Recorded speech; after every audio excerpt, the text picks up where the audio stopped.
Hello and welcome to the TCF Morning Show. It is Tuesday, January 19th, and this morning I am joined by Matt Schoolfield at schools_01 and Boomy at Boomy TCF. I am Zach Lilia at Z Lilia TCF. The main page is at typical_Chicago. This morning we'll be talking about the NFL divisional round recap from this last weekend.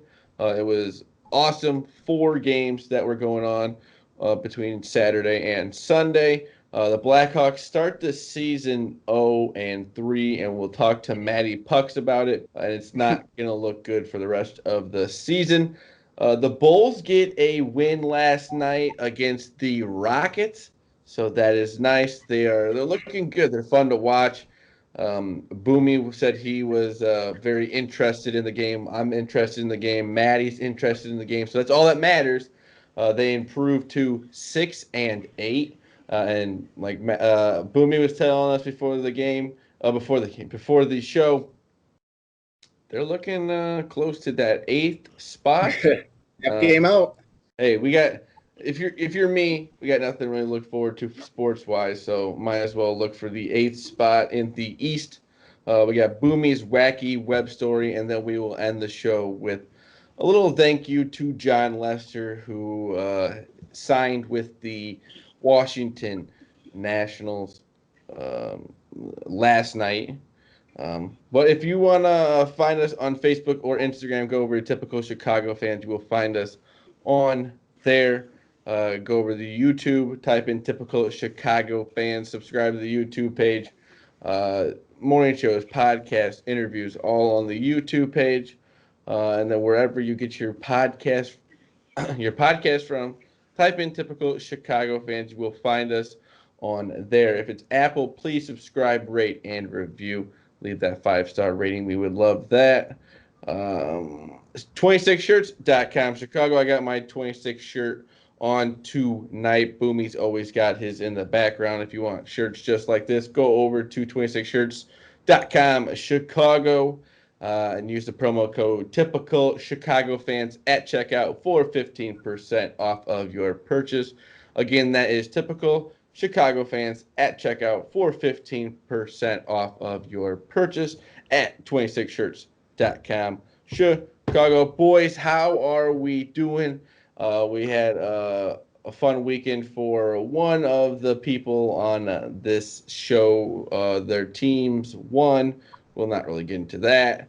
But it was an awesome weekend of a lot of competitive football. So how are we doing? Doing great, man. Like you said, good weekend of football. Other sports going on too: college basketball, NBA, NHL, all that good stuff. Had Monday off of work for MLK Day, so can't complain, man. Short week, very little to complain about. Yeah, it was another weekend in the books of this last year's. No more eventful or uneventful than the previous whatever 34 of them that I guess it's been, or 35 of them I guess it's been. But who's counting, right? No, I mean, like, football's winding down. We only got 3 games left. Boomy's a part of it, fortunately or unfortunately, whichever way you want to look at it. Definitely But Unfortunately. no, it's yeah. I mean, we don't. Yeah, Zach, I got your back on this one, obviously. But no, I mean, yeah, it like you said, the Blackhawks stink. We got a little bit more excitement with the Bulls. We'll get into them here in a few, I'm sure. But things are not so great in Chicago on the Chicago sports landscape. They are not looking the best for some teams. But let's get into the topics right now. The NFL divisional round recap.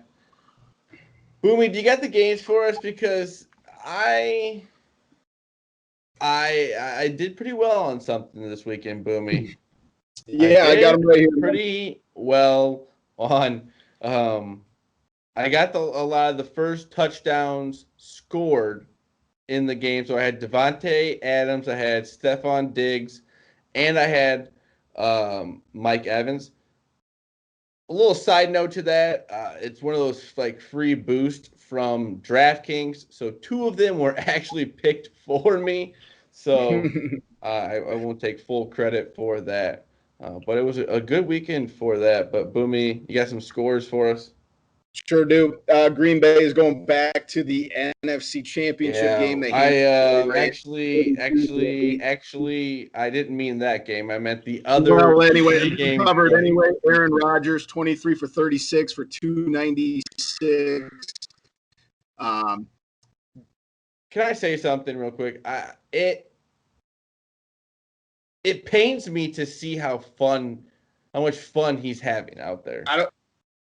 It's beautiful. It is. That play where he called out the defense, he knew exactly what it was. He told Lazard to go deep. That was just fun to watch. But LA looked like a team that had a quarterback with 9 fingers, unfortunately. It just kind of you could tell what the Rams were missing, and it was there, and they gave a fight, but 32-18 Green Bay. They'll head to the NFC Championship for the second straight year. The Bills punched their ticket to the AFC Championship 17-13 over the Ravens. Lamar Jackson goes down early. Couldn't really get much going after that. But Buffalo holds them to 3. Not much more you can ask for, but task ahead. Honestly, Buffalo has not played like a great game yet. No. Their defense has kept them in the AFC Championship. So their offense didn't play the greatest game, but their defense played really well. So I think we'll have to just wait and see what they can do against the Chiefs. Yeah, it's going to be – or who the Chiefs have.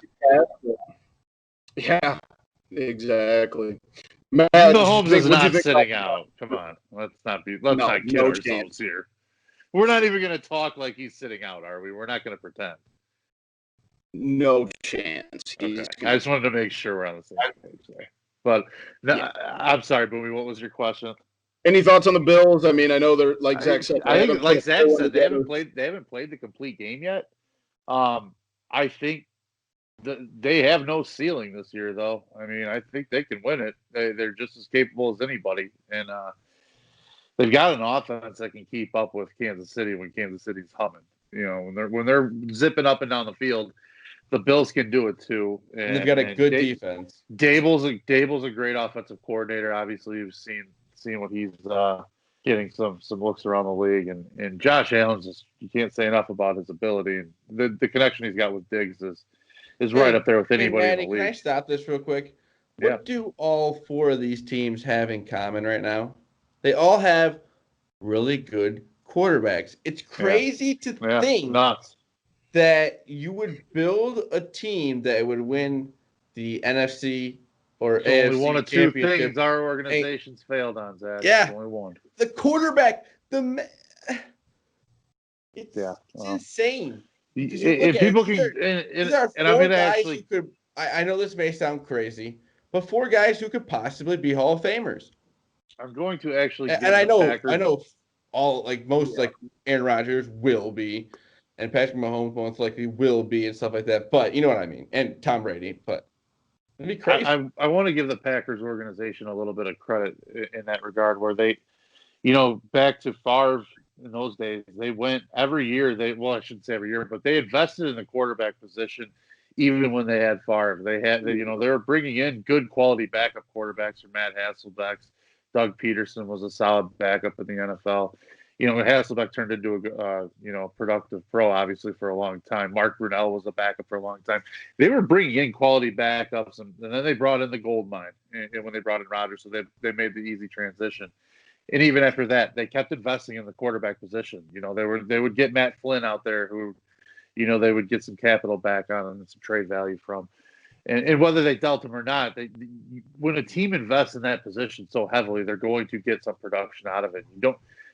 Ryan Pace has never drafted a quarterback outside of Mitch Trubisky, excuse me.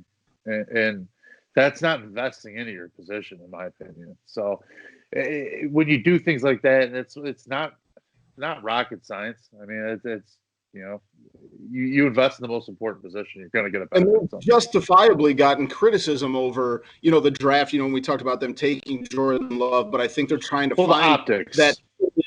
that similar lightning in a bottle situation to what you're talking about, Matt. And I think it's 2 ways of looking at it. And, if you're right, then you're going to look really smart that you moved up and took Jordan Love if he becomes what you think he could be. But if it doesn't work out, it's a very high risk, high reward situation. Well, maybe not, because if it doesn't work out, you still got Aaron Rodgers. True.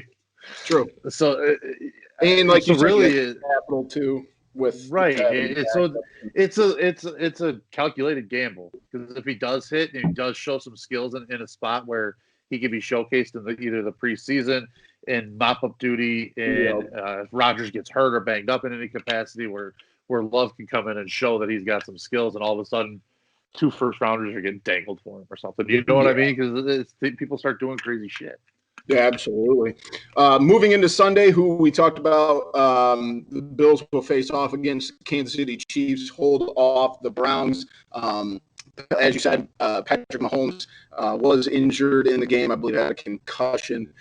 Chad Henne comes in and finishes it up 22-17. But the Browns felt like for a little while they were out of it, but never really. What a play call by Andy Reid there. Big old stones. Wow.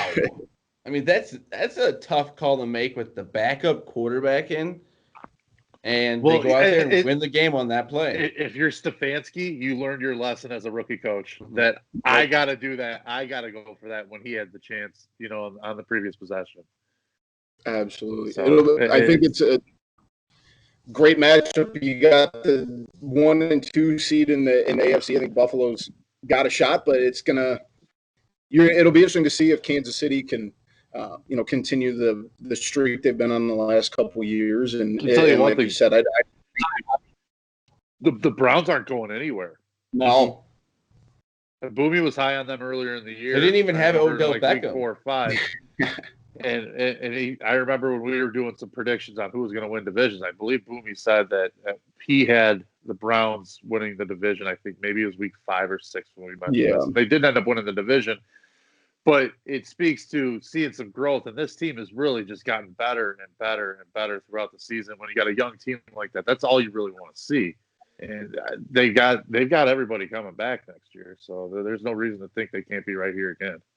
100%. In the last game of the weekend, Tom Brady punches yet another ticket to a conference championship game. The Buccaneers beat the Saints 30-20. Rumors swirling around. I don't know if it's official yet, but Drew Brees' time in the NFL is. I mean, if you look at that game and don't think he should retire, then it's just not there anymore. Yeah, pretty much sums it up. Amazing player. But it's just Hall of Fame career for sure. It's like, how is Tom Brady still doing it? He's the GOAT. There's no question. That's just the fact about it. He's the best that's ever done it. Mm-hmm. No strawberries, right? My kid loves strawberries, so I guess I'm screwed. But got to get him on that method earlier. Yeah. But yeah, so this coming weekend we will have Green Bay and Tampa Bay in the NFC Championship, and Buffalo and Kansas City in the AFC Championship. It's going to be a fun Sunday. I agree. But, boys, we got this Sunday, then we have 2 weeks until the Super Bowl, and no NFL for a whole year. Yeah, 3 games left. 3 games. That's pretty depressing when you think about it. Pretty sad. I want to go back to the wild card, NFL wild card weekend. Oh, that was the best. Yeah, it was great.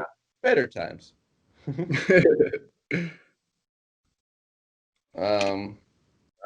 But let's move on to another little sad subject. We were talking about the Bears. We got the Blackhawks. 0-3. Matty Pucks. Is there any hope? No. Nope. There's no kind hope. Of what I you don't have a goalie? Watched some of the games, but it just hasn't looked good. The defense isn't there. And you don't have a goalie, you don't have defensemen, and you don't have a center. That's a lot of rebounds from the goalie and a lot of shots on goal, and it's just you really miss Corey Crawford.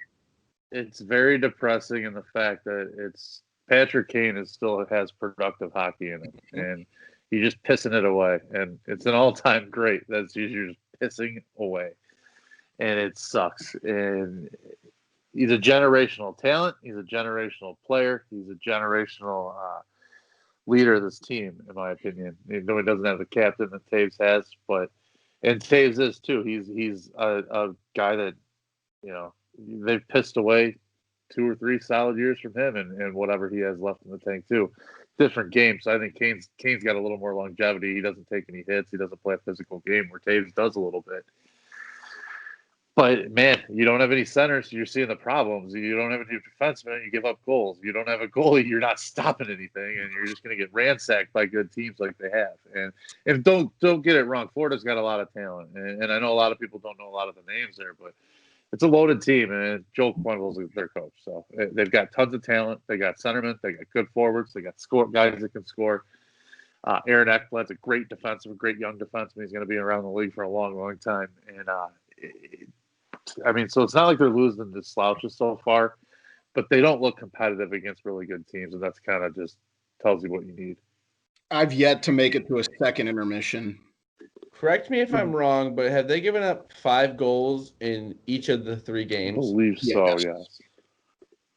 That is and it was quick in the first one. Too. Yeah, that first one was very quick. Yeah, the first one with Subban he got dragged up and down. It was a bad game for him, but which sucks too because that guy was Malcolm Subban was really highly touted prospect coming up too, and he's just never really found his spot in the league with Boston and then Vegas now here. So it does suck kind of seeing that. But it's going to be a tough season, but maybe they can get it together. We'll see. Let's get to something a little bit more exciting. The Bulls. Bulls win last night against the Rockets. Are 6-8. Boomy said maybe a half game. Maybe they're close to the 8th spot. Let's just within a game of the 8th seed, playoff bound. Yeah, but they're fun to watch. They're exciting. They're you can tell they're learning and getting better. They had a tough loss the other night, but they bounced back. Like it's just nice to see progression. 100%. I mean, and they were able to stack wins. It's a good win over a Dallas team that had Luka Doncic and Kristaps Porzingis on Sunday night.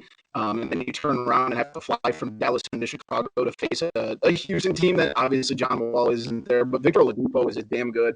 And they have some pieces, but to go on a back-to-back night and be able to put it together like that, that was an impressive win. Because there were so many opportunities that could have just pissed it away. You're right, and even at the end, it got close, and they're learning how to win. Well, I'm sorry. Nope, you're fine. Say they took those lumps in those games like we talked about a couple of weeks ago when they blew the 22-point lead. Like you said, like we want to see continual progress, and I feel like they learned from that and were able to hold on tonight.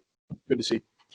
Yeah, I'm kind of the piggyback on what Boomy's saying is it's refreshing to see when you don't close a game out, a couple games out recently, and then you kind of do tonight. You kind of seal it off when you should, and it got a little closer than that game probably should have been late, but they did still hold them off. They won the game. Mm-hmm. That's what you want to see a young team do. So they're doing what Donovan kind of was preaching, that these guys, we got to learn how to close these games out, finish games out, and they did it. So that's what you want to see. It's a sign of progression at the very least. That said, they got to get more talent somehow. They need more talent, and whatever means is the draft, a trade, a free agent acquisition. We got to figure it out. But I like where this is going. I'll say that. Because like with them looking, they're exciting to watch, and they look like they're having fun. Maybe that and new front office, maybe that'll help get some of these free agents. Exactly. It's getting fewer and fewer out there because people are starting to sign extensions and you get more money when you stay with your team.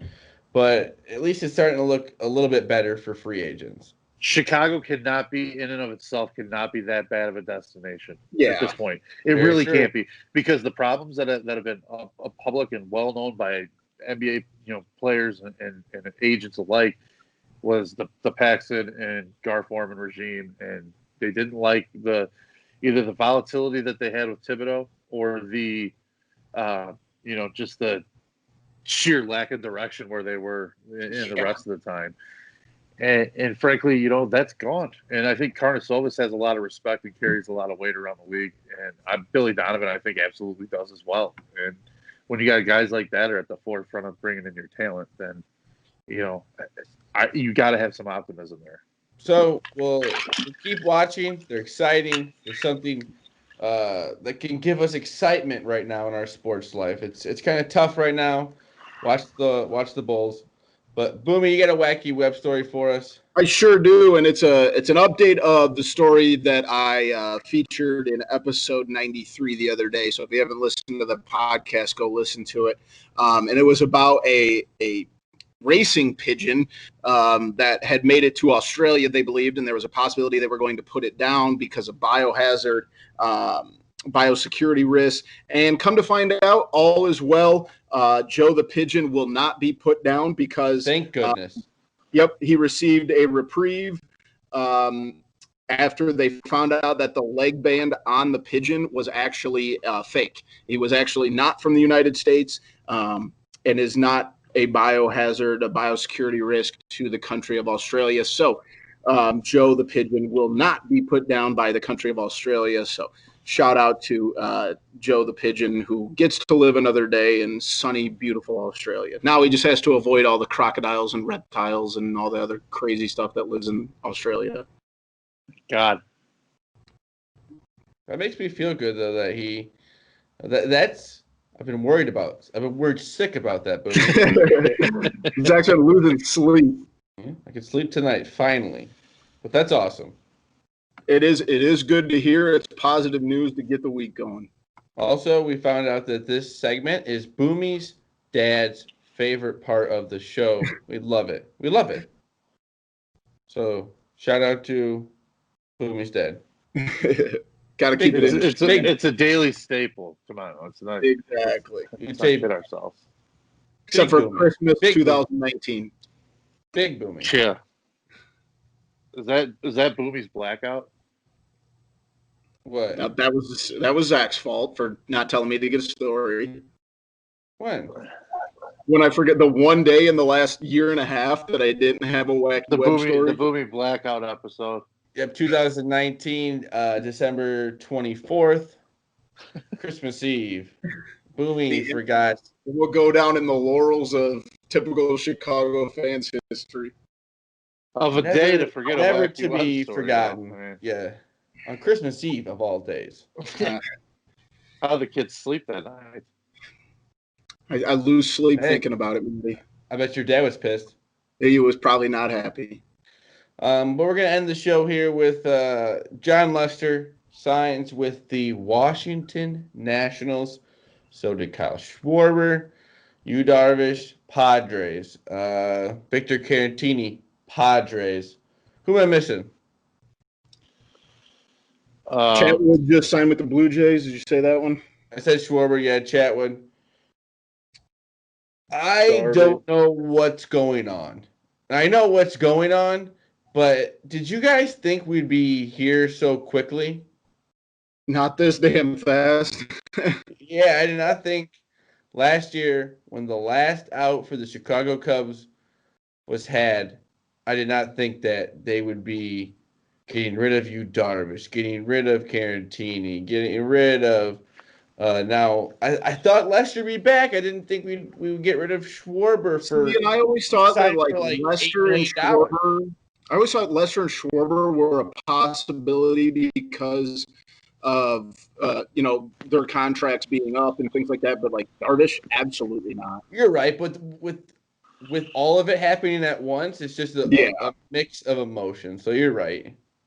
Yeah, it's a lot to handle in a very short period of time. I'm gonna say one thing, and it's not to like. I mean, it's the right approach. If you're gonna do the rebuild, which it seems like they've committed to doing, you got to rip the Band-Aid off, and you can't take half measures. You can't bring as much as like you'd like to have a Jon Lester on your team. You can't have him taking away innings from a young arm right now. If you're going in rebuild mode, you just can't. And as much as you like Lester, as much as I like Lester, as much as he did for this organization, he's more detrimental to the Cubs' plan now. Unfortunately, right, wrong, or indifferent. Right. Should they probably handled it a little better? I think they probably should have done some sort of a send off. Like he deserved it. But I also didn't think we would be in this mode right now. I agree. Mode of rebuilding. That's a separate point to what I'm saying. Right. That's why everything has been such a shock to me. Right. So if you're going there, you can't take a half measure though, and you just can't. Unfortunately, because you start doing half-ass rebuilds, you got to full-ass everything. You got to put your full ass into it. So we'll probably get more into it throughout the week if anything else happens, because there's going to be more. More coming. It's likely going to be more. If you got to move Contreras, the next 2 weeks. You got to move Contreras now because he's your most valuable piece. Only the third player in Cubs since 1993 for the Chicago Cubs to have to go to arbitration. Yeah, not worth that $500,000. I don't get that. What do you mean? That's the difference. They couldn't come to an agreement on his contract for next year, so they're going to an independent arbitrator who will decide, after hearing from both sides, as to what each side thinks that his value is. I couldn't tell you. I don't know. I believe the difference in contract that the difference there between is $500,000. Jesus. Really trying to pitch those pennies, aren't we, Ricketts family? I really don't get what's going on here. I don't like it. I don't like it one bit. I don't like it one bit either. I don't like it at all. Anything post-show, boys? First time since 1961 that we don't have Duke. Kentucky hurts. This is going to hurt. Top 25 of the college basketball poll. Yeah, whatever. Yeah. When you're falling down, bring your enemies with you. I don't hate that at all, man. I like that. If I'm falling down, I'm slitting Achilles on my way down, dude. If I'm going down, you're all going down with me. Yeah, it's been a rough run for Carolina. It's a weird year. It's been if the guys that they have this year, if generally speaking all of them come back, Garrison Brooks can't. Well, I guess he can if he decides that he wants to have an extra season in college basketball. But if they bring most of their freshmen back that are there this year, I think they could be very, very good next year. I think they got a shit ton of talent, and they are just no direction. Caleb Love can't hit a shot to save his life. And I was really high on that kid. I thought that kid was going to be really good. It sounded like he was a great scorer, great shooter, and he cannot hit fucking water if he was in a boat. He really could not. It's mind-blowingly bad how bad of a shooter he is right now. Well, and the rest of that conference is kind of caught up to Duke and Carolina. I mean, and I'm not saying that like they haven't been, but like Florida State's having a really solid. Florida State beats the shit out of Carolina at Florida State every time they play there. So yes. it's like, every time they play there. Washover schools in that conference like Clemson are at the top. I mean, Florida State's good, though. They've been a good program for about the last 10 years. Leonard Hamilton is a great coach. Amazing. And he always seems to have like 5 7-footers somehow. 5 freakishly athletic 7-footers. Like, not guys that, like, they run like deer and can fucking leap out of the gym and block shots. And we have to remember that Patrick Williams came off the bench for damn near that same team, except for a couple other only guys. For a reason, only because you bring a guy like that off the bench, opposite of what they had on the floor at the time, and he's just like the ultimate counterpunch. Yep, because he's the perfect guy to come off the bench in college, especially the freshman. But I don't know. Duke, on the other hand, let's talk about those guys for a minute. Like, it's just amazing what happens when you don't have a gym full of screaming idiots on top of your opponent in their ear the whole game. When you don't have reps to kind of persuade with your tactics as they do in Durham. Interesting what happens. I'm just Just, you know.